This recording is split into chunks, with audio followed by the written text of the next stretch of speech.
जी अस्सलाम वालेकुम sir, welcome to मेरी सहेली।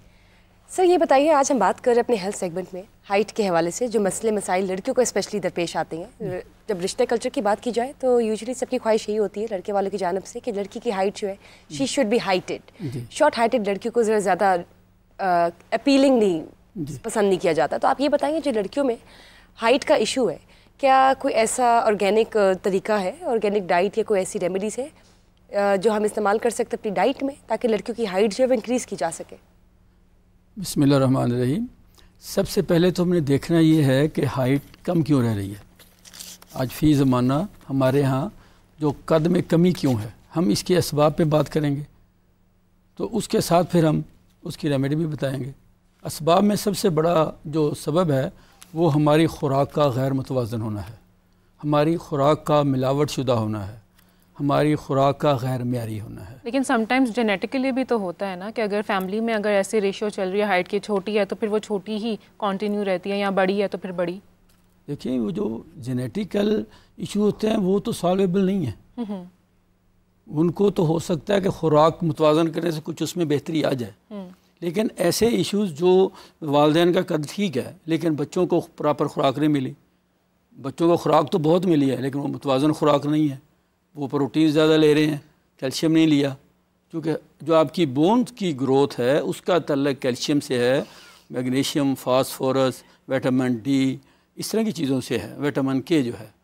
अब अगर आप किसी एक एलिमेंट को ज़्यादा यूज़ करते हैं, वो जो रिक्वायर एलिमेंट है अगर हम उसका इस्तेमाल नहीं कर पा रहे तो लामहल्ला हमारी बॉडी की जो नीड वो पूरी नहीं हुई, जो हम चाह रहे वो नहीं होगा। लिहाजा सबसे पहले तो हमें फोकस ये करना है कि जब बच्चे जो होते हैं ग्रोइंग पीरियड में, जब बच्चे होते हैं उनकी ग़िज़ा को मुतवाज़न करना चाहिए। मुझे ये बताइए ग्रोइंग पीरियड में बच्चियों की क्या डाइट होनी चाहिए, और वो जो ग्रोइंग सर्टन एज है, ग्रोइंग पीरियड का जो सर्टन एज है वो कब ख़त्म होती है कि जिसके बाद आपके ऊपर आपकी डाइट का असर जो है वो आपकी हाइट्स इंक्रीज़ नहीं कर सकती, ये भी बताइएगा। देखिए जो हाइट है वो नेचुरली 19 ईयर्स तक, ये नेचुरली इसमें लड़कियों में दोनों में ठीक है, लड़की लड़कों दोनों और 25 साल तक जाके उसमें कुछ मशरूत होता है, 19 लेके 25 तक। वो इस तरह होता है कि अगर 19 तक किसी को कोई बीमारी आ गई, कोई खुराक की कमी का इशू हो गया, लेकिन उसके बाद अगर वो खुराक की कमी भी पूरी हो गई, बीमारी दूर हो गई, तो हमारे जिस्म के अंदर एक ख़ुदकार ऐसा निज़ाम अल्लाह ताला ने रखा है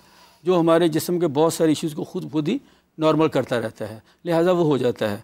लेकिन ये जो हमारे यहाँ एक इशू चल पड़ता है कि जी वो उल्टा ऊपर लटकने से कद बढ़ता है। मुझे अभी ये ख्याल आया कि कुछ लोग कहते हैं जी डंडा पकड़ के लटक जाओ तो आपका कद बढ़ जाएगा। अब अगर वालिदैन का कद छोटा है तो वो लटकने से उसका कद कैसे बढ़ा? हकीम साहब मैं आपसे यहाँ पर यही पूछने लगी थी कि क्या कोई ऐसी नेचुरल एक्सरसाइजेज हैं जो लड़कियाँ या लड़के कर सकते हैं कि उनकी हाइट इंक्रीज हो नेचुरली?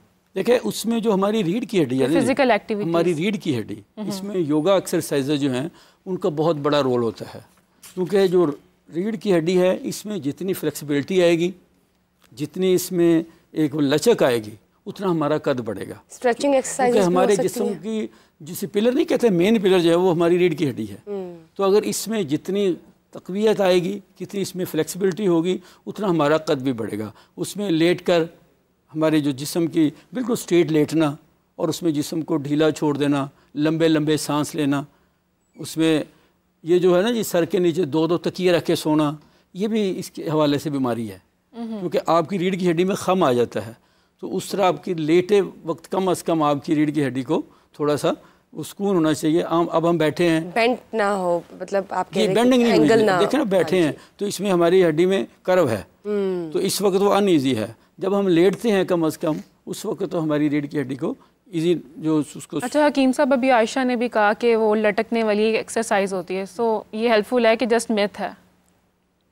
नहीं, इसमें ये होता है कि जिस तरह कि अगर वालिदैन का कद छोटा नहीं है उनका ठीक है और बच्चा किसी दूसरी वजह से बस का आजकल जिस तरह इंडोर एक्टिविटीज़ ज़्यादा हो गई हैं, हमारे बच्चे टीवी के आगे बैठे रहते हैं, मोबाइल पकड़ के बैठे रहते हैं, इस वजह से भी जब आपकी फ़िज़िकल एक्टिविटीज़ ना होने के बराबर होंगी तो लामहला आपके जिस्म की ग्रोथ पे असर आएगा। अच्छा ये बताइए क्या ये मिथ है कि नहीं कि जैसे कहते हैं कि अगर आपने जल्दी एज पे जिम ज्वाइन कर लिया तो आपकी हाइट रुक जाती है? स्पेशली लड़कों को ये कहा जाता है कि टीन एज लाइफ में अगर आप जिम ज्वाइन कर लेते हैं या मशीन के इस्तेमाल वाली एक्सरसाइज अगर आप करते हैं तो आपकी हाइट रुक जाती है। Is that true? मेरा ख्याल है इस तरह का कोई इसमें कंसेप्ट नहीं है। होता ये है कि जिम ज्वाइन करने से आपके जिस्म के दूसरे जो सिस्टम है ना, मसल्स बिल्डिंग, वो ज़्यादा होनी शुरू हो जाती है, क्योंकि आपकी खुराक ने पूरे जिस्म को ग्रो करना होता है, तो उसका इम्पैक्ट दूसरी साइड पे चला जाता है। But doing it without trainer is always वो हार्मफुल है, वो नुकसानदेह है। उस इस तरह के हमारे पास लेकिन जो भी कुछ आप कर लें, आप ये कह रहे हैं कि 25 साल के बाद कद नहीं बढ़ना, नहीं बढ़ता जी। जो करना है 19 साल पे अगर आपको लग रहा है कि आपकी कद नहीं बढ़ा, तो बिटवीन दैट दो 6 years आपको ये एफर्ट्स कर सकते हैं। लेकिन इससे पहले जो होती है ना हमारा ज़्यादा 7 से लेके 16 साल तक, ये वो दौरानिया होता है जहाँ पे मेल्स में, फीमेल्स बच्चों में ना जी हार्मोनल चेंज आता है। तो इस दौरान हमारी डाइट का इंतहाई प्रॉपर होना, मुतवाज़न होना, उसमें खास कैसी डाइट होनी चाहिए? ये जो डेयरी प्रोडक्ट होती है ना, जैसे दूध है, मक्खन है, पनीर है, घी वगैरह, इसका ज़्यादा से ज़्यादा इस्तेमाल किया जाना चाहिए और फिज़िकली एक्टिविटी ज़्यादा से ज़्यादा होनी चाहिए। हमारा अच्छा, ऐसा है कि आप सुबह उठते हैं, जब आप जैसे कहते हैं निहार मुँह आप उठे हैं, तो तब कुछ ऐसी स्ट्रेचिंग एक्सरसाइजेज अगर आप करते हैं तो उससे भी फ़र्क पड़ता है, आपकी बॉडी स्ट्रेच होती है? जी बिल्कुल होता है, क्योंकि हमारा जिस्म उस वक्त हालत रेस्ट में होता है, तो आप उस वक्त जिस तरह की भी एक्सरसाइज करेंगे, आप कुछ भी खाएंगे, शुरू में कुछ भी करेंगे, उसकी आपकी जो सेहत है, आपकी ग्रोइंग है, उस पर ज़्यादा असरात होंगे। ये एक नेचुरली है। अब बात है कि कद बढ़ाने की नेचुरली रेमेडीज़, इस हवाले से तो हम ये कहते हैं कि आजकल जो कि शकरकंदी तो नहीं है, शकरकंदी का हलवा जो है वो बहुत मुफीद होता है, लेकिन आप आलू का हलवा बना सकते हैं। आलू और शकरकंदी एक ही फैमिली की हैं, इसके अंदर जो मिनरल्स वगैरह ग़िज़ाई जो असरात बहुत ज़्यादा होते हैं। आलू का हलवा इस्तेमाल किया जा सकता है।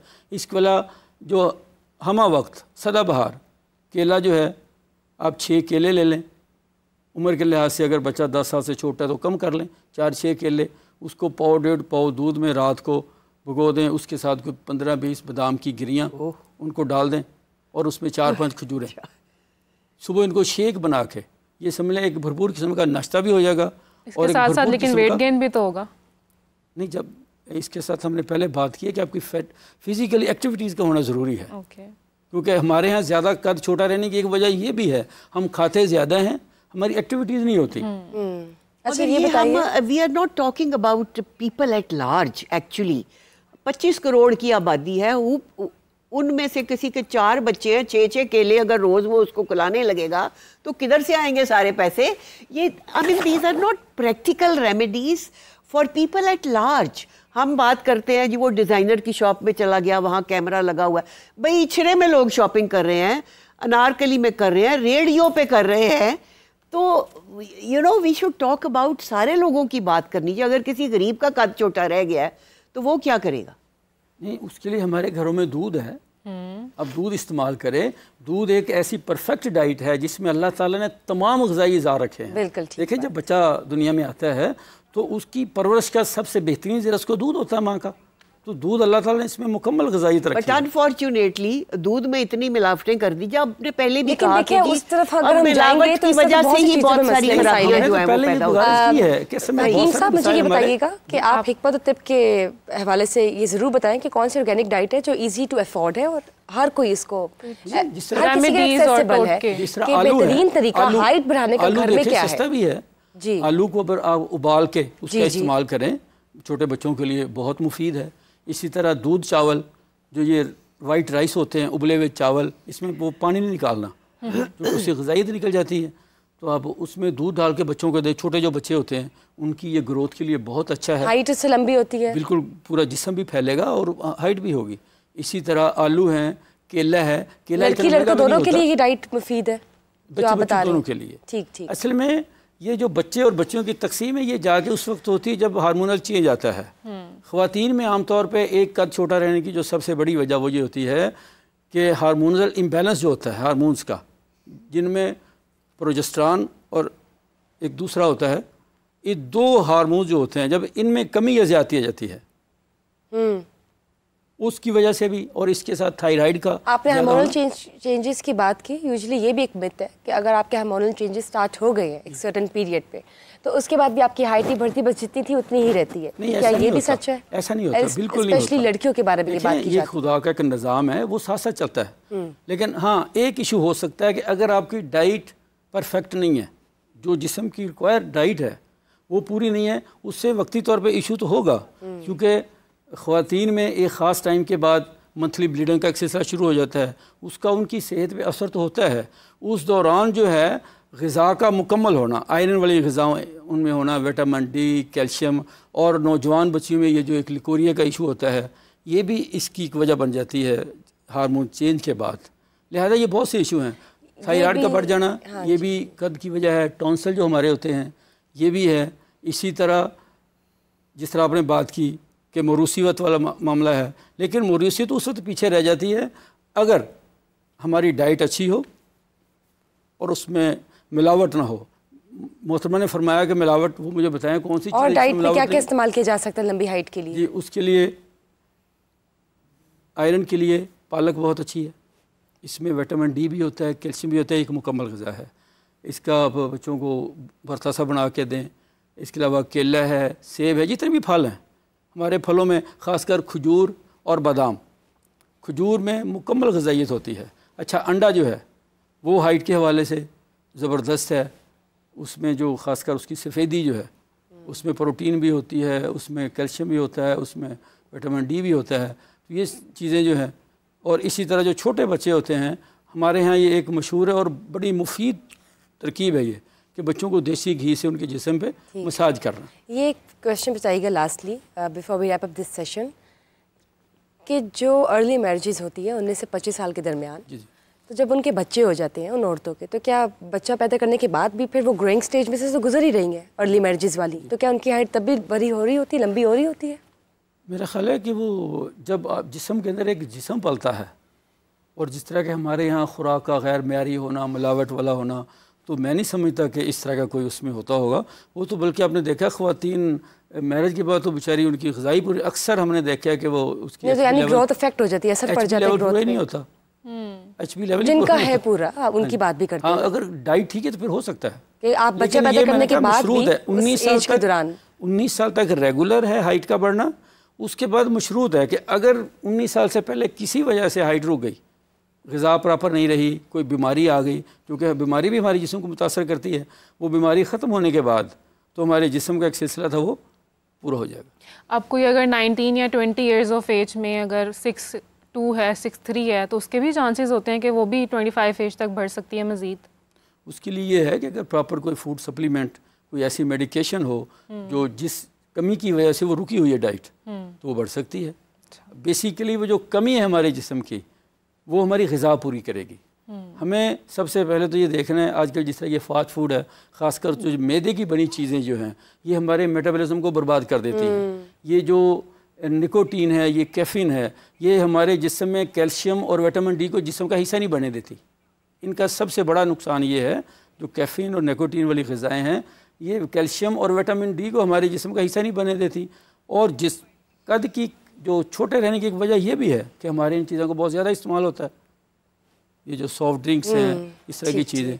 लिहाजा नेचुरल चीज़ें, फल हैं, सब्ज़ियां हैं, देसी मुर्गी है, अंडा है, बादाम है, दूसरे मेवाजात हैं, हमारा दूध है, दही है, मक्खन है, देसी घी है, पनीर है, अगर आज भी हम अपने बच्चों की तरफ लगाएं और उनकी ग़िज़ा का ध्यान रखें, अल्हम्दुलिल्लाह मैं समझता हूँ कि ये इशू इस तरह के पैदा ही नहीं होते। जी, थैंक यू सो मच हकीम साहब, आपने बहुत अच्छे टोटके बताए हैं। एंड आई होप कि जो हमारे लड़के और लड़कियां हैं वो ज़रूर इससे हेल्पफुल उनको ये रहेंगे टोटके।